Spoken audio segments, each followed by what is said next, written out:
Católica de Montevideo, buscando amar a Dios, amar a las personas y hacer discípulos.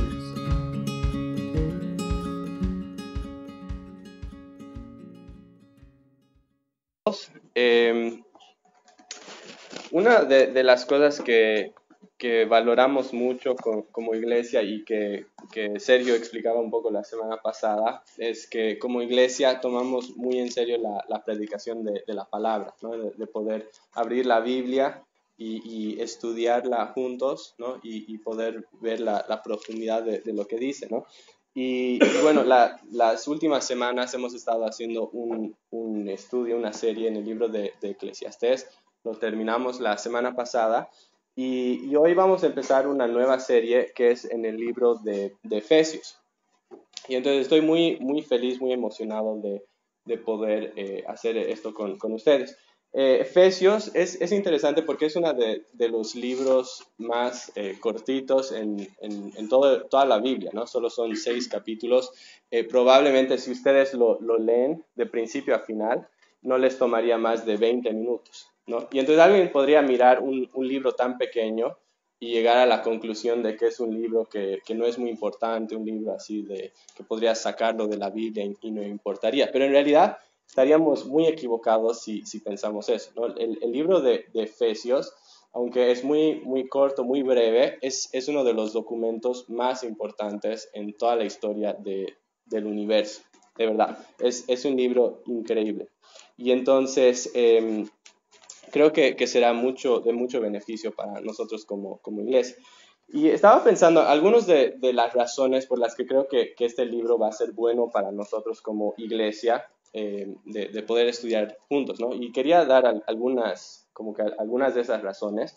En primer lugar, es un libro que nos ayuda a entender lo que Cristo ha hecho por nosotros, ¿no? Nos habla muy claramente sobre el Evangelio, nos habla de quiénes somos nosotros en Cristo, todo lo que tenemos en Cristo por lo que Él ha hecho en la cruz, ¿no? Y es un libro que es muy profundo, ¿no? Que te habla de cosas muy profundas sobre la doctrina y sobre el Evangelio. Y eso es muy importante porque hoy en día a veces hay mucha superficialidad en la iglesia y no entendemos realmente lo que Cristo ha hecho por nosotros, ¿no? Y entonces creo que va a ser bueno en ese sentido. Otro sentido en el que creo que va a ser muy bueno para nosotros es porque Efesios habla de muchos temas que son muy relevantes a la actualidad, ¿no? Son cosas que la gente se pregunta hoy en día. Cosas como, ¿cuál es mi identidad? ¿No? Cosas como ¿qué es la verdadera adoración? ¿Cómo debo orar? Cosas como, ¿qué es la iglesia? ¿Por qué es importante la iglesia? Cosas como la unidad. ¿Cómo llegamos a la unidad? Cosas sobre la santidad, sobre el matrimonio, sobre cómo criar hijos, ¿no? Cosas del trabajo. Son temas que son muy importantes para nosotros, ¿no? No solo en una forma teológica, sino en la práctica de nuestras vidas. Tiene mucho para decir sobre nuestras vidas. Y hace unos años leí un libro sobre consejería bíblica y era interesante porque decía que si tú eres alguien que recién está empezando como un consejero, te recomendaban que conozcas muy bien y que te familiarices mucho con el libro de Efesios, porque decía básicamente cualquier asunto que alguien, digamos, si alguien viene a pedirte un consejo, prácticamente no hay nada de lo cual ellos te puedan hablar que el libro de Efesios no tiene una respuesta para ese problema. Y entonces es interesante, ¿no? Que en cosas prácticas Efesios tiene mucho para decir para nosotros. Una tercera razón por la que creo que va a ser bueno el libro de Efesios para nosotros es porque, de cierta forma, el contexto de Éfeso es muy similar al contexto de Uruguay. ¿A qué me refiero? Porque Éfeso era un lugar muy hostil al Evangelio, ¿no? Era una ciudad muy importante dentro del Imperio Romano, era como un centro de comercio, un centro de política, era una ciudad bastante próspera que tenía mucho a su favor. Pero Éfeso también era una ciudad muy complicada. Era una ciudad donde había mucha adoración a dioses falsos, estaba el templo de la diosa Artemisa o Diana en ese lugar y muchos iban ahí a adorar, ¿no? Además, había mucho materialismo. ¿no? Por la misma prosperidad que ellos tenían, mucho enfoque en lo material, ¿no?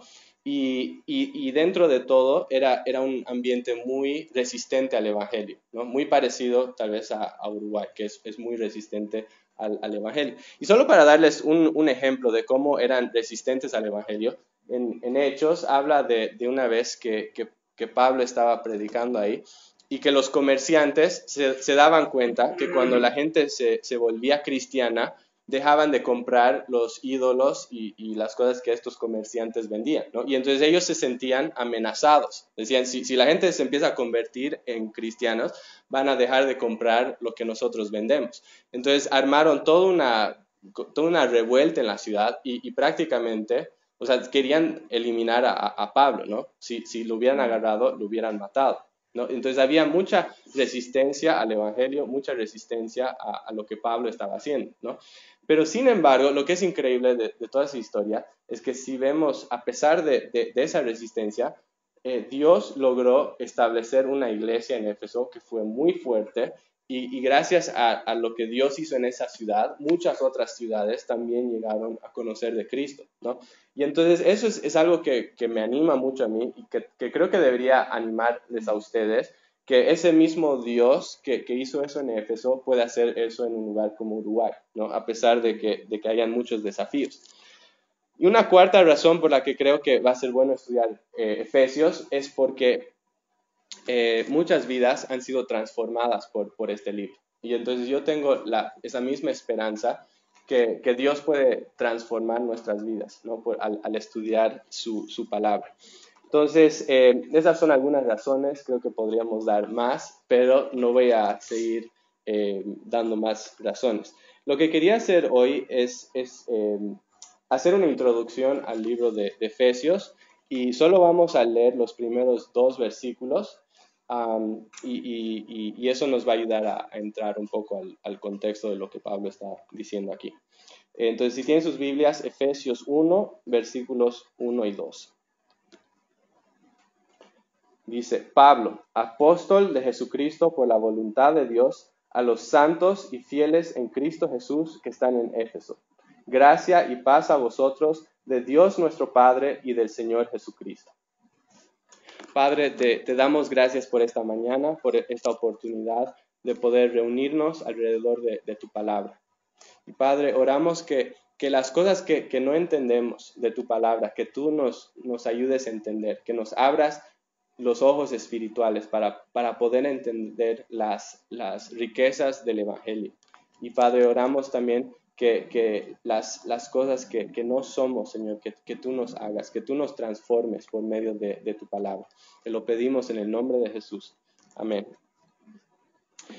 Entonces, estos 2 versículos, además de hacer como una presentación al libro de Efesios y ayudarnos a entrar al contexto, hablan de algunas verdades muy importantes que son muy edificantes para nuestra fe y que nos ayudan a perseverar en la vida cristiana.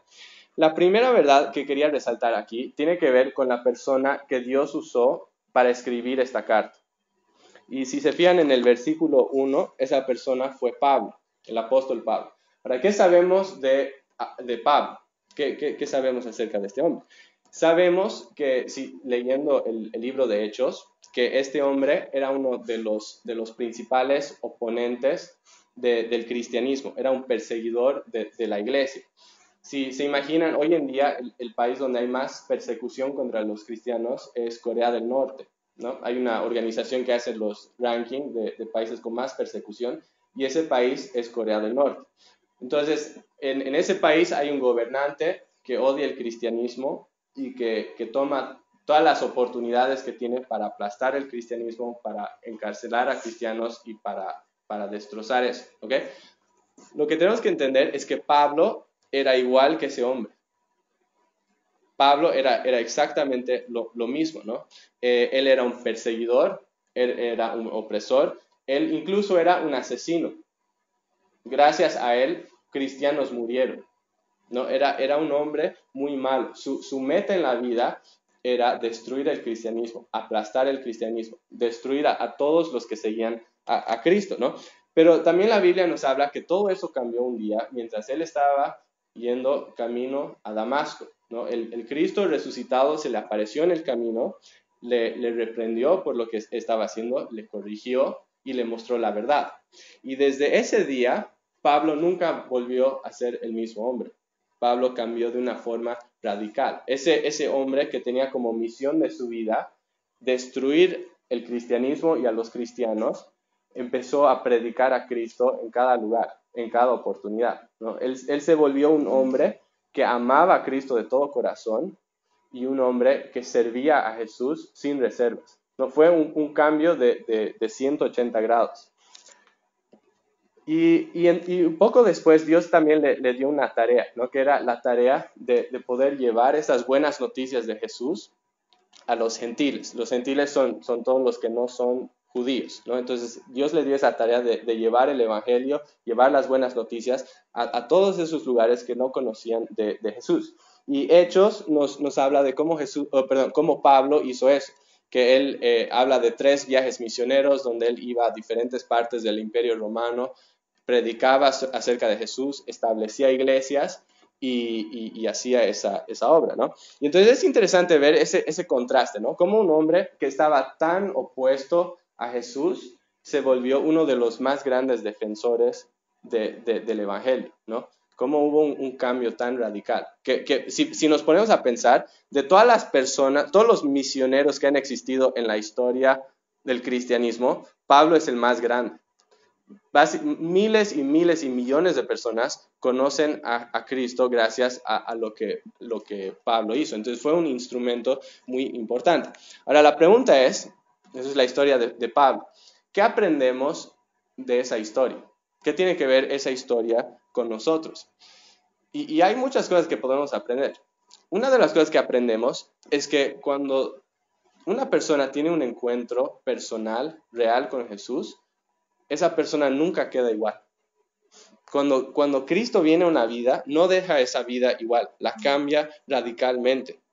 Y lo que me encanta de la historia de Pablo es cómo Dios puede salvar y puede cambiar y pueda usar a un hombre imperfecto, a un hombre pecador, a un hombre inesperado, ¿no? Un hombre que nunca esperarías. Y no sé si alguna vez ustedes se han puesto a pensar, ¿por qué de todas las personas que Dios podría haber escogido para establecer la iglesia, por qué escogió a Pablo? ¿Por qué Pablo? O sea, si nos ponemos a pensar, Pablo no es la mejor opción. Es un hombre imperfecto, es un hombre con un pasado muy oscuro, ¿no? Es un asesino, es un hombre que ha causado un montón de daño. ¿Por qué Pablo? ¿Por qué no escoger a alguien como Daniel? ¿No? Si se acuerdan, en Daniel querían encontrar algo para como una acusación contra él y no podían encontrar nada, o sea, no había nada de qué acusar a Daniel. ¿Por qué no escoger a alguien así? ¿Por qué escoger un hombre tan malo? Y algo que yo veo en la Biblia, y estoy convencido, es que Dios usó a Pablo porque él quería mostrarnos algo. Quería mostrarnos su capacidad de perdonar a hombres pecadores y de usar hombres pecadores. En otra carta, Pablo escribe lo siguiente, dice, palabra fiel y digna de ser recibida por todos, que Cristo Jesús vino al mundo para salvar a los pecadores, de los cuales yo soy el primero. Pero por esto fui recibido a misericordia, para que Cristo mostrase en mí, el primero, toda su clemencia, para ejemplo de los que habrían de creer en él para vida eterna. ¿Te das cuenta lo que está diciendo ahí? Está diciendo que él escogió a Pablo para darnos un ejemplo a todos nosotros. Para dejarnos un ejemplo. ¿Y un ejemplo de qué? Un ejemplo de lo que Dios es capaz de hacer con un hombre pecador e imperfecto, ¿no? Para mostrarnos que él tiene la capacidad de salvar, de restaurar y de usar a una persona así como un instrumento poderoso en sus manos. Y eso debería animarnos, ¿no? Porque tal vez tú miras tu vida y tienes preguntas, ¿no? Dices, yo no sé cómo Dios podría amarme a mí. No sé si alguna vez han tenido esas luchas existenciales, ¿no? ¿Cómo Dios podría amarme a mí? ¿Cómo Dios podría aceptarme a mí? ¿Cómo Dios podría usar a alguien como yo, ¿no? Que soy tan malo, que soy tan débil, que soy tan despreciable, ¿no? ¿Cómo podría Dios hacer algo así? Y lo que tenemos que hacer en esos momentos es mirar la historia de Pablo, ¿no? Mirar la historia de Pablo. Porque eso me habla mucho de cómo Dios me ve a mí, ¿no? Que ese mismo Dios que pudo salvar a Pablo me puede salvar a mí. Ese mismo Dios que aceptó a Pablo me acepta a mí. Ese mismo Dios que pudo usar a un hombre así me puede usar a mí, por más difícil que parezca, ¿no? Entonces es algo increíble. Entonces es algo que nos da mucho ánimo. Ahora, el hablar de Pablo no es simplemente para animarnos, aunque eso es cierto. Hay otra razón, y es porque el versículo habla del apóstol Pablo, porque nos quiere mostrar la autoridad con la que está escribiendo, ¿no? Él se identifica a sí mismo en el versículo 1 como un apóstol de Jesucristo. Un apóstol de Jesucristo. Lo que él nos está mostrando ahí es que lo que él escribe en esta carta no lo escribe por iniciativa propia, sino que lo que él está escribiendo es algo que Dios le ha dado para escribir. O sea, él está escribiendo como un mensajero, como un representante, que cuando Pablo habla por inspiración del Espíritu Santo, no está hablando sus propias palabras, está hablando las mismas palabras de Dios, son las palabras que Dios le ha dado para escribir. Y entonces eso significa que lo que tenemos aquí son palabras con autoridad, palabras que son autoritarias para mi vida, que yo necesito escuchar esto, ¿no? Porque viene de mi Dios y de mi Salvador. ¿Ok? Entonces, eso es la primera verdad que vemos en cuanto a la persona que ha escrito esta carta. Y hay una segunda verdad que nos anima mucho en nuestra fe y tiene que ver con los destinatarios y con lo que Pablo dice acerca de ellos. ¿Ok? En el versículo 1, la segunda parte, Pablo se refiere a las personas que reciben su carta como, dice, a los santos y fieles en Cristo Jesús que están en Éfeso. A los santos y fieles en Cristo Jesús que están en Éfeso. No sé si les pasa a ustedes, pero yo me pregunto, ¿por qué les habla o se refiere a ellos de una forma tan extraña? ¿No? Porque es un poco raro, nadie habla así hoy en día, ¿no? ¿Por qué no dice a los cristianos que están en Éfeso? ¿Por qué no dice a la iglesia que está en Éfeso? O incluso a mis hermanos en la fe que están en Éfeso. Tendría un poco más de sentido para nosotros, ¿no? Pero algo que tenemos que entender es que la Biblia no usa palabras en vano, ¿no? Y si Pablo ha hablado así a estas personas, es porque hay algo muy importante que él quiere que los cristianos en Éfeso entiendan acerca de su identidad en Cristo. Quiere que entiendan algo de su identidad en Cristo, porque es muy fácil olvidar. Hace unas semanas yo fui con Angie, los chicos, a ver El Rey León, que salió uno nuevo, ¿no? Y no sé si lo vieron, es casi igual que la antigua. Pero hay una escena en esa película que nos ayuda a ver la importancia de recordar quiénes somos. Si se acuerdan, Simba, el león, se escapa digamos, del reino donde vivía después de la muerte de su padre y va allá y trata de olvidar todo lo que pasó y todo lo que él es, ¿no? Y en su ausencia, el tío de Simba va y empieza a reinar como un déspota, ¿no? Y hace lo que él quiere, empieza a destruir todo, es un desastre. La cosa es que Simba se entera de todo lo que está pasando y al principio, ¿se acuerdan lo que hace? Básicamente, nada, ¿no? Él no se siente digno ni capaz de ir a enfrentar a su tío. Entonces se queda ahí quieto, inmóvil, sin hacer nada. Y ahí es donde entra esta escena de las que les estoy hablando. Que viene el padre de Simba en una visión y le dice lo siguiente. Es un resumen, no es toda la conversación. Le dice, Simba, recuerda quién eres. Mira dentro tuyo, eres más que aquello en lo cual te has convertido. Tú eres mi hijo. Es interesante, ¿no? ¿Por qué? Porque Simba se había olvidado quién era y necesitaba un recordatorio. Necesitaba que Dios le diga quién era, ¿no? Y cuando él se olvida quién es, eso tiene un efecto muy profundo en su actitud y en todo lo que hace, ¿no? Cuando él se olvida quién es, ¿qué pasa con él? Se vuelve una persona que escapa de sus responsabilidades. Se vuelve una persona cobarde, o un león cobarde, ¿no? Se vuelve un león que solo piensa en sí mismo y que no piensa en nadie más. Entonces necesita que le recuerden quién es. Y eso es lo que Pablo está haciendo aquí con nosotros. Primero con los de Éfeso, ¿no? Les está recordando quiénes son en Cristo, ¿no? Pero tenemos que recordar que lo que Pablo dice acerca de ellos también se aplica a nosotros, se aplica a todos los cristianos, ¿no? Pablo quiere que nosotros entendamos quiénes somos en Cristo, ¿no?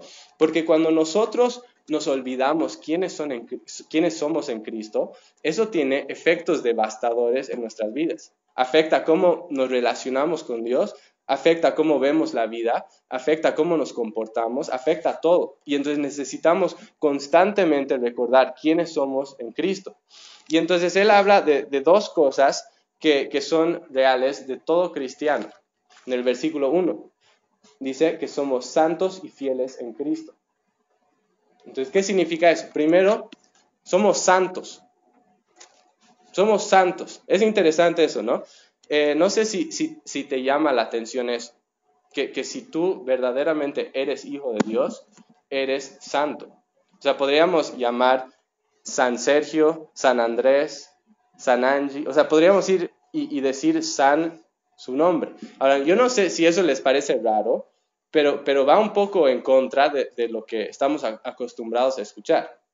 ¿No es cierto? ¿Por qué? Porque muchas veces lo que nos han dicho es que para ser santo, tú necesitas haber muerto, en primer lugar. O sea, no hay ningún santo viviente, todos son muertos que vivían hace un montón de tiempo. Tienes que haber vivido una vida perfecta y tienes que haber hecho por lo menos 2 milagros que sean confirmados por la iglesia. Eso es lo que algunas iglesias dicen que necesitas hacer para ser santo. Y entonces nosotros miramos nuestras vidas, nos damos cuenta que ninguna de esas se aplica a nosotros y entonces no nos sentimos dignos de llevar ese nombre de santo.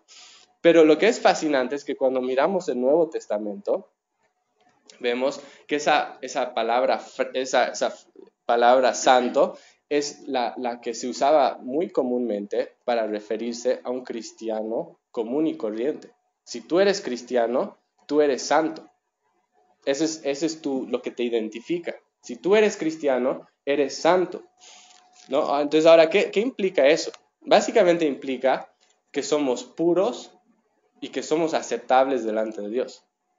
Que somos puros y que somos aceptables delante de Dios. ¿Por qué? No porque seamos perfectos, no porque hagamos todas las cosas bien, no porque no hay nada en nuestras vidas que tiene que cambiar, sino ¿por qué? Porque Cristo ha lavado nuestros corazones de todo pecado, porque ha limpiado todo eso que nos separaba de Dios y que nos hacía inaceptables delante de Él. Cristo ha lavado todo eso por medio de su sangre en la cruz. Y eso significa que ahora yo soy puro y aceptable delante de mi Padre. Ahora, yo no sé si eso te parece increíble, pero a mí sí, ¿no? Y es algo que necesitamos recordar constantemente, ¿no? Porque muchas veces podemos caer en una trampa muy peligrosa. La trampa es que pensamos que estamos en una constante lucha por ganarnos la aceptación de nuestro Padre Celestial. No sé si les pasa que hay días donde hacemos todo bien, según nosotros, ¿no? Que me desperté temprano, leí mi Biblia, oré, traté bien a mi esposa, les di desayuno a los hijos, hice todo perfectamente y entonces me siento bien de mí mismo. Y siento que si Dios me mira ahora, me sonríe y está ahí como que con los brazos abiertos para recibirme, ¿no? Me siento bien. Pero hay otros días donde las cosas no me van bien, donde no trato bien a mi esposa, donde no leí mi Biblia, donde no oré, donde no hice todas las cosas perfectamente. Y entonces tengo esa idea de que hay un Dios que me da la espalda y que me mira con desagrado y que no me acepta, ¿no? Y entonces estamos en una constante lucha por ganarnos la aprobación de nuestro Padre. Pero lo que Pablo nos muestra aquí es que esa dinámica no existe. Esa dinámica no existe. Lo que nos muestra es que si estoy en Cristo, constantemente tengo la aprobación de mi Padre, constantemente soy aceptable delante de Él, constantemente tengo su favor, aún en mis malos días, aun cuando no he hecho todo perfectamente. ¿Por qué? Porque Él ha muerto incluso para ese día malo, para ese día cuando no hice todo perfectamente. Y lo que es impresionante del Evangelio es que Él murió no solo por mis pecados del pasado, sino por mis pecados del presente, incluso por mis pecados del futuro. Es impresionante pensar en eso, que cuando Jesús murió en la cruz y me escogió y me hizo su hijo, Él sabía exactamente todo lo que yo iba a hacer y aún así me aceptó como su hijo. No hay nada que yo pueda hacer que le sorprende. Él conoce todo. Y eso es lo más impresionante. Hay un autor que se llama Jerry Bridges que explica en una frase una verdad muy increíble en cuanto a esto de los días buenos y los malos. Dice, escuchen esto, tus peores días nunca son tan malos como para que tú estés fuera del alcance de la gracia de Dios. Y tus mejores días nunca son tan buenos como para que no necesites de la gracia de Dios. Otra vez, lo voy a leer, escuchen. Tus peores días nunca son tan malos como para que estés fuera del alcance de la gracia de Dios. Y tus mejores días nunca son tan buenos como para que no necesites de la gracia de Dios. Impresionante, ¿no es cierto? Cada día yo necesito de la gracia de Dios, tanto en el día bueno como en el día malo. La única forma que yo puedo venir delante de mi Padre es por medio de esa gracia, ¿no? Y lo increíble es que Él ya me ofreció esa gracia. Entonces eso es algo que necesitamos recordar constantemente, porque es muy fácil olvidar esto. Necesitamos constantemente recordar y predicarnos el Evangelio a nosotros mismos, ¿no? Entonces, es algo que para recordar cada día, ¿no? Y quería, digamos, pensando en esto, ir a la siguiente palabra, ¿no? La pregunta es, si, digamos, todo lo que hemos estado hablando hasta ahora se aplica a una persona que es santa, ¿no? O sea, si estoy en Cristo, tengo todas estas cosas que estamos hablando, pero si no estoy en Cristo, entonces esas cosas no se aplican a mí. Entonces la pregunta es, ¿cómo puedo yo ser aceptado delante del Padre? ¿Cómo puedo yo volverme una persona santa? Y eso es lo que Pablo responde en la segunda palabra que usa, ¿no? Que un cristiano no solo es santo, sino también fiel en Cristo Jesús. Entonces, ¿qué significa esta palabra fiel? Esta palabra fiel en griego es pistos, ¿ok? Y es interesante porque habla, digamos, esa palabra habla de una persona que cree, una persona que tiene fe, ¿ok? Esa palabra se refiere a la fe que una persona tiene. Si se acuerdan, cuando Jesús resucitó de la muerte, uno de los discípulos no creía que Jesús había resucitado. Era Tomás. ¿Se acuerdan? Y Tomás decía, al menos de que yo, o sea, porque Jesús se apareció cuando él no estaba. Entonces Tomás dijo, al menos de que yo ponga mis manos en sus cicatrices de las manos y del costado, yo no voy a creer que Jesús realmente resucitó de la muerte. Y unos días después viene Jesús, se presenta delante de él y le dice, toca mis cicatrices de las manos y del costado. Y después Jesús dice, pon aquí tu dedo, mira mis manos, acerca tu mano y métela en mi costado. Y no seas incrédulo, sino creyente. Esa palabra, no seas incrédulo, sino creyente, es la misma palabra que tenemos aquí en Efesios 1, ¿no?